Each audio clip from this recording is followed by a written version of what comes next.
Hello at isang napakainit na tanghaling sa inyo dyan. Napakainit ng panahon ngayon. Kaya kita mo, mayroon kami dito bukas na pagbubukas ko yung mga bisita ko ng bintana dahil mainit yun. Tapos bintanang bukas at yun pa, bintanang bukas. Ang dami na ng bintanang bukas ngayon. Pero syempre, dahil mainit ngayon, syempre beat the heat tayo ngayon. Gagawa tayo ng tamang-tama sa panahon ngayon na tag-init, yung magpapampalamig natin. Pero kakaiba yung palamig natin gagawin. Katulad ng ginawa ni nanay din. Napanood niyo yung sa aming, yung ginawa ni nanay sa nung mahal na araw. So, na-miss ko lang, kaya ito gagawa na lang ulit ako. Gulaman, syempre. Dahil mainit ang panahon, gugulaman tayo. Yan. Gina natin itong sama-samahin lang naman natin. Sobrang daling gawin. Sobrang daling gawin.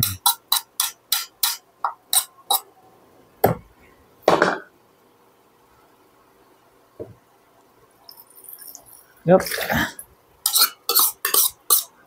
Kung mayroon kayo mas malaking lalagyan, mas maganda ko sa malaking lalagyan. Kasi ito lang kaya namin lalagyan. Ito lang nakita namin na malaki-laki. Yung ibang mga lalagyan namin dito, maliit. Pwede rin siguro sa kalderong malaki natin. Yung niluluto natin sinigang. Pwede yun. Haluhaluin natin. Masyadong malakit yung yung sago, yung bumbo. Ayaw maghiwa-hiwalay. So, pag-hiwa-hiwalay muna natin yung, ayaw maghiwa-hiwalay. Bumbo. Ano yun, buong buo. Yan, sobrang lagkit na haluin muna natin para magiwa-hiwala yung sago. Buong buo eh. Yun. Siyempre, yung gatas. Ito nga pala yung asukal na to. Ito talaga ginagamit namin. Hindi kami gumagamit ng puti. Lagi namin ginagamit yung brown at saka yung wash. Ngayon, buksan natin ang ating gatas. Pwede naman tong yung gatas na malapot.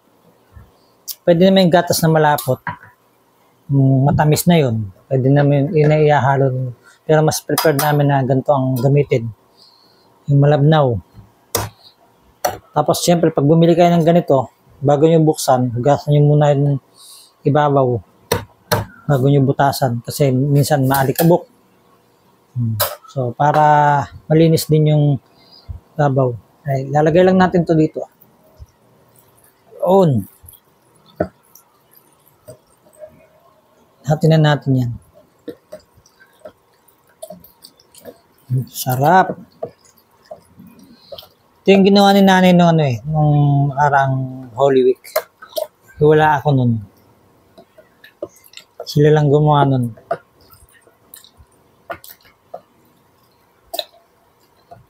Yun. Tama-tama to. Magkano lang to?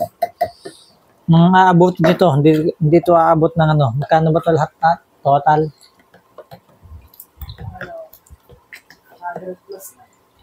100. Wala pang 200. Meron ka na ito. Tapos ito sa paglalagay ng asukal, tansyahin nyo na lang yung tamis na gusto nyo. 1/4 lang is enough na eh. Yan. Pero lagay mo natin kalahati nyo.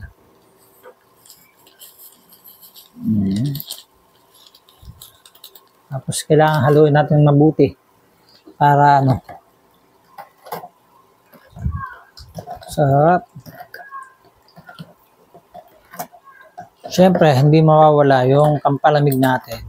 Yung yellow. Marami tayong yellow dito, ice cube. Ang hirap ng yellow ngayong panahon na to. Talagang maghahanap ka ng nagtitinda ng yellow. Ang dami.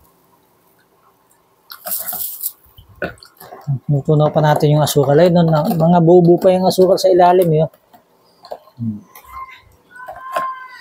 Pwede rin to pang ano, pang tinda ninyo. O kaya lagyan ninyo sa isang ano, yung ano, gawin ninyo ice candy. Sarap niyan. Gawin nyo ice candy.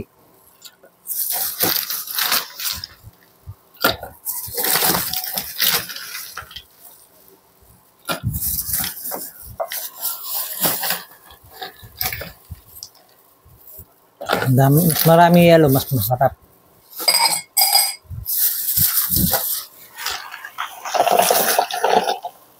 Ayan, dami yelo. Diba? Sobrang sarap. Pag hindi ka pa ba naman na-preskohan dyan sa palamig na yan, ako ewan ko na lang. Nalagyan pa ba natin ang tubig to? Ganito na yan, ano? Hatin na natin yelo, no? Para mas malamig. Kunti lang naman yan. Halagang ano lang yun.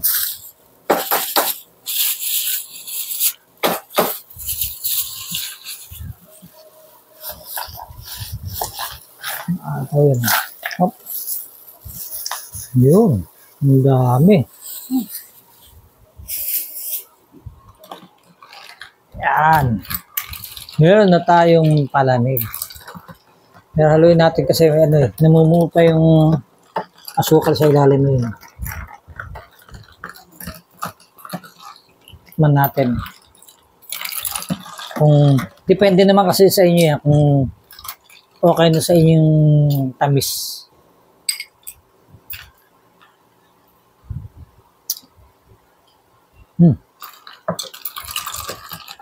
Sa akin okay na yung tamis nito. Sarap. Pero siyempre maraming yelo yan. Matutunaw pa yung yelo. Tatabang yan. Favorite namin to lagi.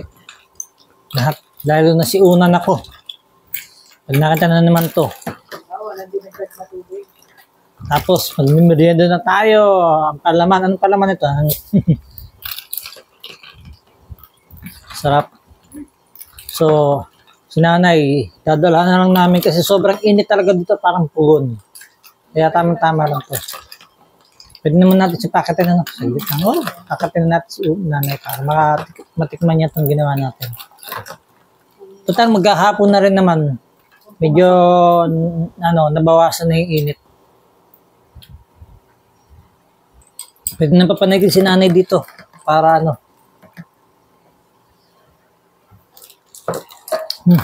sarap. Tama na yung tamis nito.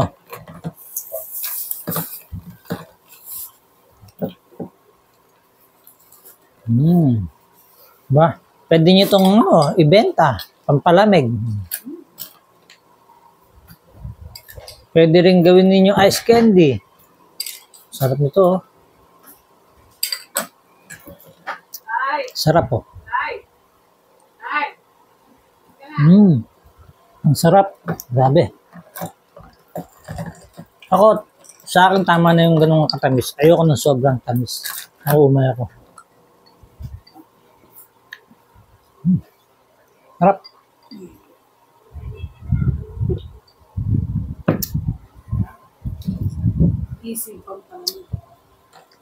Easy peasy.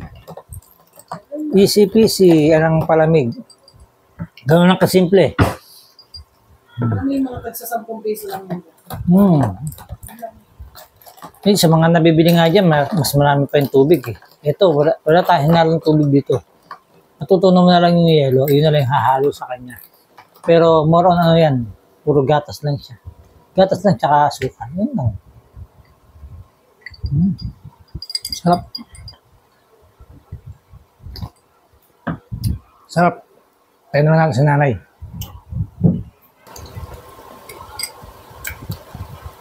Dami yan. Gawa mo yan, Ad? Ginaya ko lang naman yung ginawa mo eh.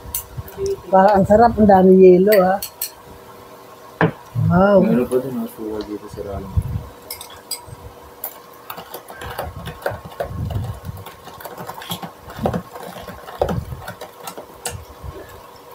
Ay, bagong lagay nga. Sunog agad ng yelo dahil sa sobrang init, ano? So, agad ang yelo. Ang bilis, oh. Ang bilis na tunaw, eh. Kaya ubusin natin kaagad to. Grabe. Mamaya may lagnat na ulit yan. Ang bilis mo. Hindi na lang alam eh. Maraming hilo. Bigla natunaw. Ayan. Ayan na.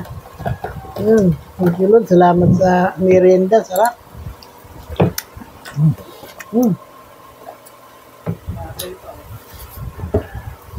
Harap na. Yung cameraman. Yung camera woman pala. Yung videographer natin. Hindi mo naman yung camera natin kasi parang pawis na rin. Sa ilalim, ang ano. Yan. Habang nagdadakot. Yan, ilalim. Yun, yun. Para clear. Okay. Hmm.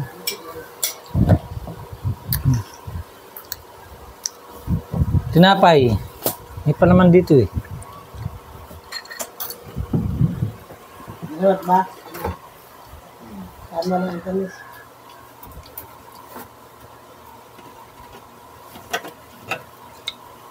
Meron pala tayo nito eh.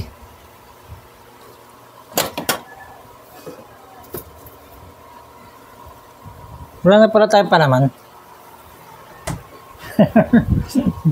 Ano na, break ng itlog. Sausaw mo yung tinapay sa ano. Akala mo kape.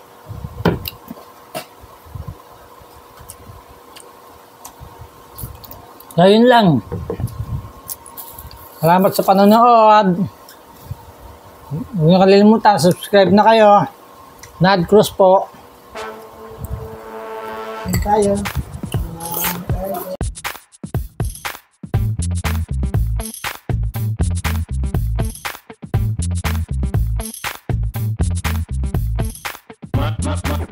My style.